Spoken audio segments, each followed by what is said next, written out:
Hiya! My name is Cake, and if you didn't know, I like magical girls. I recently hit 5,000 subscribers here on YouTube, which, oh wow! I'm not sure how I ended up here, but I cannot overstate my gratitude and appreciation.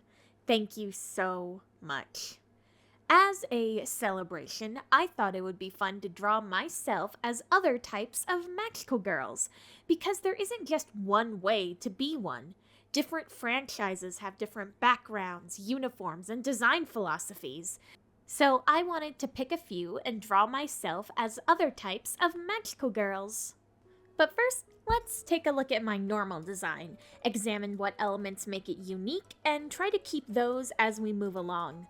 In terms of color, I am orange, with yellow and red being accents. Ribbons are also a sort of theme with me, primarily coming from the ribbon on my character's tail as well as the two on my waist. And, of course, catgirl vibes, which we will discuss more later on. Yeah, you could really tell that I was struggling drawing the hand around here. The hairstyle is a short bob cut, which came about because I wanted to have my character development haircut in college. Though as I'm writing this script after I've drawn most of the other pictures, I realize I've mostly kept my normal hair, aka what would be my pre-transformation hair, because actually quite a few magical girls keep the same style upon transformation, but the bob cut is still very much iconic. It's no secret that Tokyo Miu Miu was deeply influential on me. My current persona started out as essentially a Miu Ichigo recolor, though if you said that to me back in the day, I would have been all, no it isn't, but like it totally was. And also back then there was a thin veil of Miu Cake being a separate character from myself, but nah, it's just me. It's always been me. Some of that energy can still be felt in my current design, mainly in the silhouette, the cut of the dress, and the arm frillies, though I did change those up, and for a long time that was kind of the only difference from the original design.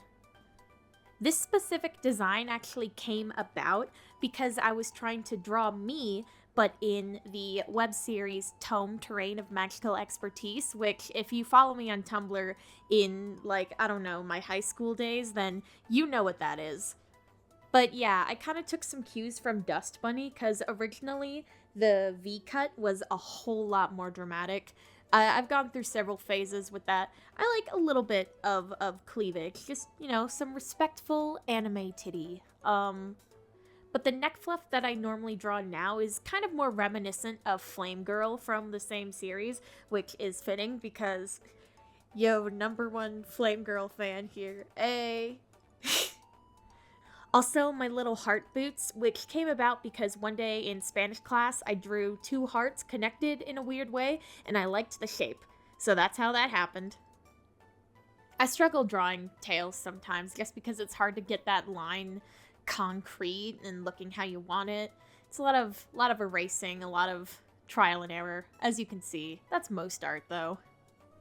I remember when I was little too that I felt weirdly proud of having, the ribbon on my tail be affected by gravity, because like Miu Ichigo's is just kind of this perfect ribbon all the time, but I drew mine with like flow, I guess. I don't know. I was a weird kid, man. Shout out to those early videos on my channel where I was making a fanime, also basically just using it as a way to vent school frustrations. Haha! Anyway, this is my normal look. Not to brag, but I think it's pretty iconic. So, to start off with these alternate designs, let's make me a true Miu Miu. Tokyo Miu Miu girls have pretty simple design rules. Pick a color and an endangered animal. Originally, I chose an ocelot because I just liked cat girls and I wanted to be a cat girl. But because I am no longer a Miu Ichigo reject, I gotta do something different. Luckily for me, sort of, my favorite animal is already endangered, so I can just pick that. The platypus. And no, it's not because of Perry, though I did grow up with Phineas and Ferb. The Mew mark is something that I've always kind of been fascinated with. Back when I was just a discount Ichigo, the one I designed for myself looked like this. And looking at it again, yeah, it's literally just Ichigo's, but, you know, little cat ears. So I wanted to fix that. Looking at the other Miu marks, a general theme is heart and animal. Obviously, this doesn't work for all of them, but, you know, whatever. I wanted to use the platypus love donut phenomenon, a real thing platypuses do when mating, and add that into the mark. Not sure how well it reads, and I don't really finalize it until the very end, but, you know, it's there. Funny story, but my favorite color before discovering Tokyo Miu Miu was yellow. But when I discovered Tokyo Miu Miu, I of course wanted to make a self-insert character, basically, let's be real. But I was very strict, like I had to stick to canon. I always had to be canonical. But there was already a yellow one, so I was like, oh, what's the next best color to yellow? Orange. Years later, now that's my favorite color, and it's become so integral to my identity. So, yep. Here we are.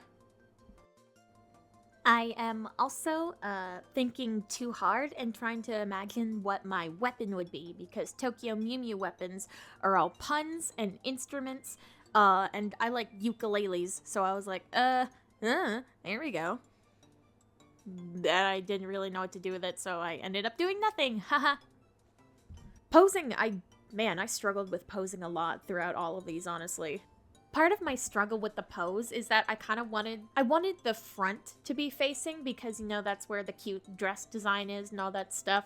But at the same time, I wanted to show off the back to like show off the platypus tail. So I tried to do that weird, you know, thing where a lot of female characters have their like butt and boobs facing the camera at the same time. But then I was like, I don't know how to really do that pose properly. So I just finagled until I found something that I liked. Yay! The little ribbons on the back of the boots are sort of meant to reference the spurs that male platypus have on their hind legs, which are highly venomous. I did consider doing this design in a Tokyo Miu Miu new sort of fashion, which would give it a little more extra bits and all that stuff, but I decided to just go with classic. So this is an aspect of the design that is absolutely just me overthinking things, but I noticed that both Lettuce and Ringo, the two aquatic-related Miu Mius, have these longer back tail bits. Ichigo also has these longer bits in the back, but it's more pronounced with these two. Though with Ringo, it's more likely that it's just supposed to look like apple slices. Anyway, the aquatic girls have these things. Platypuses are semi-aquatic mammals, so I decided to also give myself these. It was also important to me that the tail be visibly furry, rather than look like a beaver tail. Because in cartoons, beaver tails are drawn with this sort of cross pattern, which upon looking up images, I realized comes from the food. But real beaver tails have more of like a scaly look. Anyway, point is, I didn't want to do a beaver tail because platypus tails aren't like that. They're furry like the rest of the animal.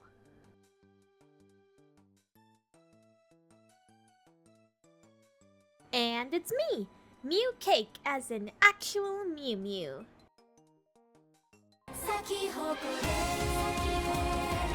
And now, Yuki Yuna is a hero, an underrated magical girl series that I think that's purely because of the whole dark magical girl stigma. And yeah, I also sort of lump it in there, but it's certainly the best of the category. That review I did is still one of my favorites. Anyway, for the Yuki Yuna design, I knew my first step was to pick a flower, because that's kind of a primary theme for the entire franchise. I ended up with Snapdragon because I really like them, and would even go as far as to say they're one of my favorites. They come in a lot of pretty colors, and most importantly, they come in orange. Though, by the end of which there aren't really a lot of Snapdragon elements in the design, so I'm sad about that. I knew I wanted some kind of open chest area because that's just kind of my style that I liked. This was actually the first design that I finalized for this video, and I just started looking at the references I had gathered and just sort of messed around. I knew I wanted to have some kind of actual skirt, which is pretty rare for these designs. Most of them are primarily bodysuit type things with a bunch of fabric hanging off of them. Speaking of which, I couldn't find the post, but a while back I compared the designs from Yuki Yuna to Asuna from Sword Art Online. It's like these leafy line type things. I don't know how to describe it at all, but it turns out I was right on the money because the same artist, Bun Bun, did the designs for both anime series, which is really, really cool. Still don't know how to describe it though. I briefly attempted to use the Clip Studio Paint 3D models to help figure out a pose, but that just didn't end up working, so rip to that, I guess. Just like before, although this footage was recorded first, I tried a lot of different poses for this, and most of them I felt like didn't show off the design in the way that I wanted. Thinking about the actual makeup and mechanics of the outfit was something I sort of struggled with because Yuki Yuna outfits are a lot of separated pieces that are kind of hard to parse out, but I feel like I got the gist of them in the end. It's a lot, but it's good, for the most part. Toga's boob socks are still... Why is it like that? I'm also leaving in all of my fumbles and long periods of what the hell am I doing, because that's just kind of part of the art process, especially my art process. God, looking at the wiki for Yuki Yuna and looking over the Bouquet of Brilliance phone game, I'm just like, God, I wish I had known that that was a thing. I wish I could have played it. Be a little bit of a Magia record type thing, which, haha, that's coming up. But it just looks really cool, and all the original characters look really cool, and the girls who didn't have Yuki uniforms from other franchise things get cool hero costumes, and I'm like, hell yeah. Somewhere along the way, I lost the footage of me starting the line art. I actually don't know how that happened, but that's what I get for doing these in multiple recording sessions because I cannot sit down. It takes a special kind of thing for me to... Yeah, whatever. There's still so much about Yuki Yuna that I really love and I still really need to get into. I ended up not doing the Mankai gauge of any kind. I briefly toyed around with that idea, and then I didn't do anything with it. So, whoopsies! Like I said, though, this was the first of these designs that I did, because I've had this idea for this video for a long while, and just thought, oh, hey, wait a minute. Well, first I was procrastinating, too, but thought, hey, wait a minute. I could do it for subscriber special, yay! I gave myself goggles since in real life I have glasses and my eyes are super, super bad. And if I'm fighting giant cosmic beasts, I would prefer to have magical goggles to improve my vision rather than risk breaking my actual glasses. The red lines on the side, because they needed some kind of pattern on them. And I'll be honest, I was sort of emulating Deku and his hero suit there. And the headband. I was working at Pecco at the time, and I often wore a headband at work. And I was like, I'm gonna incorporate that. Though I do realize that it looks like the headband and the goggle strap are connected, so rip. And while I wasn't really emulating art styles for this, I did sort of end up emulating how the eyes are done, so I went back afterwards and finagled with the eyes. And here is Hero Cake reporting for duty.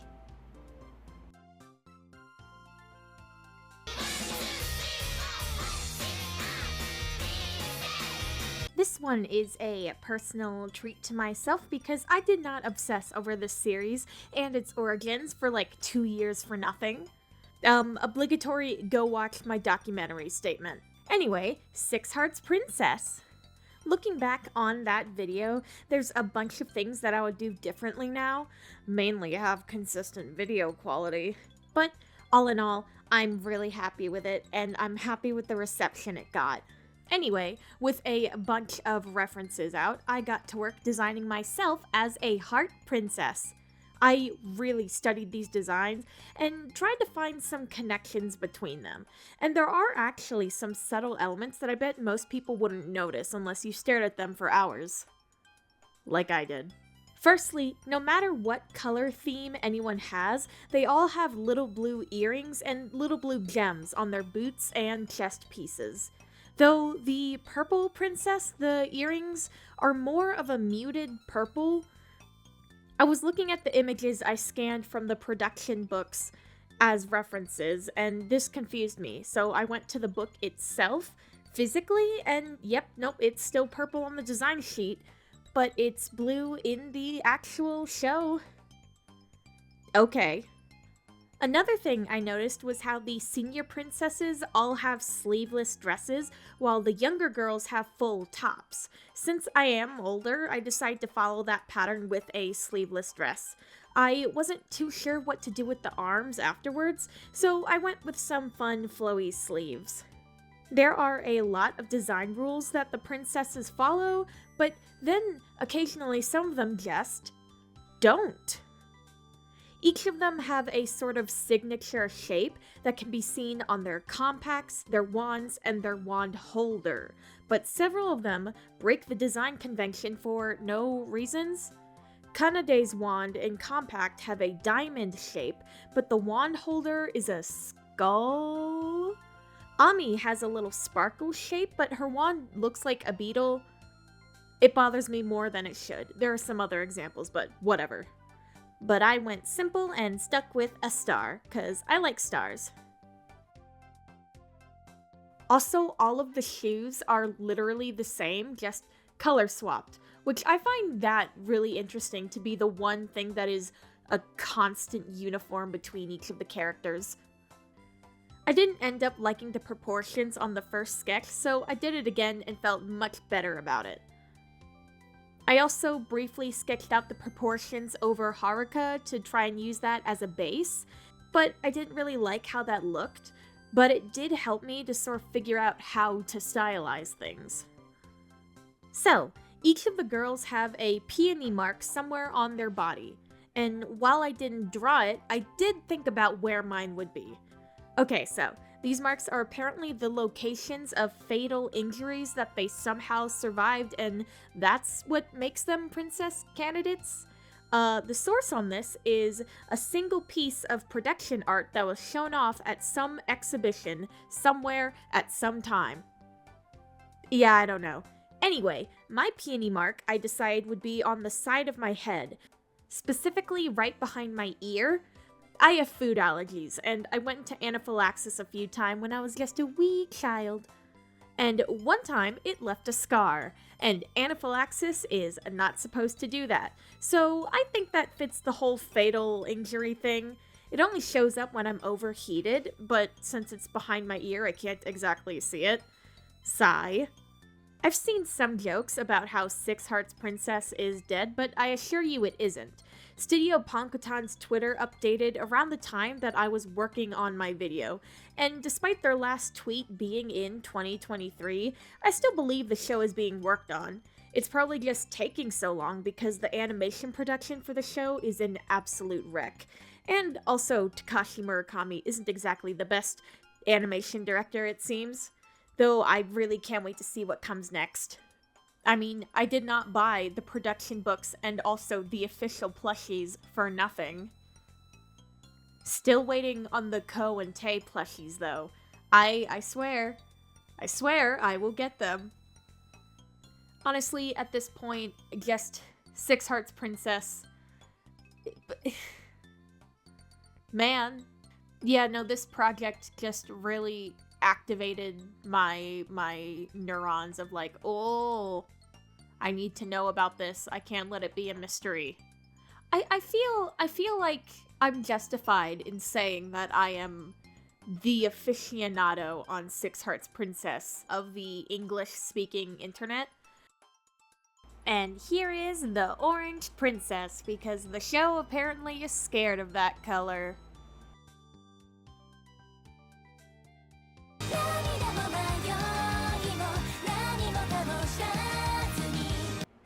And finally, Madoka Magica. I struggled so much with this one for some reason, which is especially weird since I already had this design. I didn't have to think of it in the moment. It's just that the posing and vibes, I guess, were giving me so much trouble. I don't know. I also recorded my initial attempts, but somehow lost that footage too. I don't know how I do these things, but I do.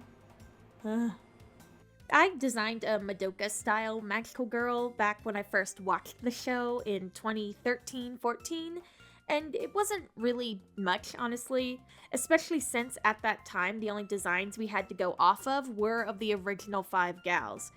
But the design I'm drawing now came about in 2019/2020 during my second year of college, because that's when I was playing Magica Record, which, with a whole new cast of varied magical girls, it felt easier to make something that felt like it fit within the franchise. Mainly because the only real rules seem to be have soul gem, which, sure, that works. I still mourn the loss of Magica Record. I am very excited about Magica Etc. though. The player name of Namae is really cool, as well as AQ, the weird little green cube. Everything about the whole setup is fascinating, and I was planning to get it on Steam, but apparently the Steam version will be coming out later, so I guess I'll be on the phone version until then.